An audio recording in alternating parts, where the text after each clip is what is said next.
Hello, good morning guys. Mga kalakay. Ito. Ito yung pest control na kinontak ko. Ang pangalan mo pre? Junel Barcena po. Junel Barcena. Yes sir. Ito yung sistema niya, bait system ang tawag. Hindi ko na binidyohan yung loob niyan, yung sikreto niyan kasi sikreto niya 'yon. Baka gayahin ng iba kasi. Apo, mahirap po tayo. Mahirap naman. Nadami tayo. Expertise kasi ito. Ayan.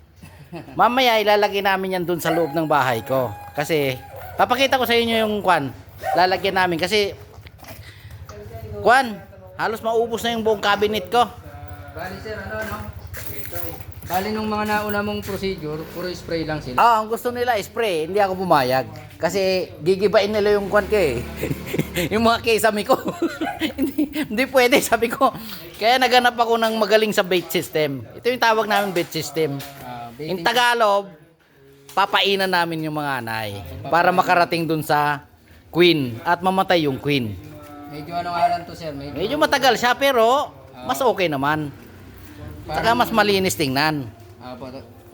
Pero sir, pero kung napaaga tayo dun sa dun sa mga cabinet mo na yon. Oo. Nang hinayang na ako kasi nadurog na yung Ay wala na eh. Nung nakita ko yun may bahay na kasi. Nang hinayang din ako kaso yun talaga hindi na natin mahahabol sir. Pero Kaya mo lang at patayin na lang natin yung mga natitira. papalitan ko yung ng aluminum para wala na siyang kakainin.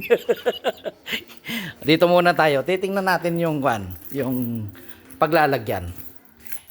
Hello guys, ayan Yan yung yan yung ayan grabing kinain ng anay Sus.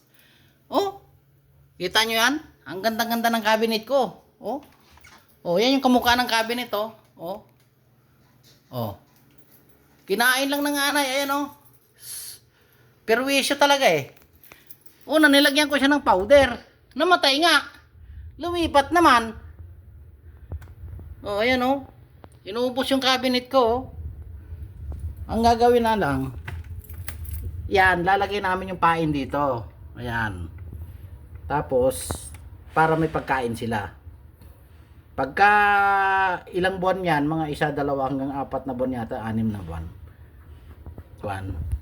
Mamamatay lahat yung anay na yan. Kasama yung queen. Babalikan natin ulit sa susunod na video ko. Ayan kita nyo? Inuubos na nila Ang ganda-ganda ng cabinet. Napakamahal ng cabinet.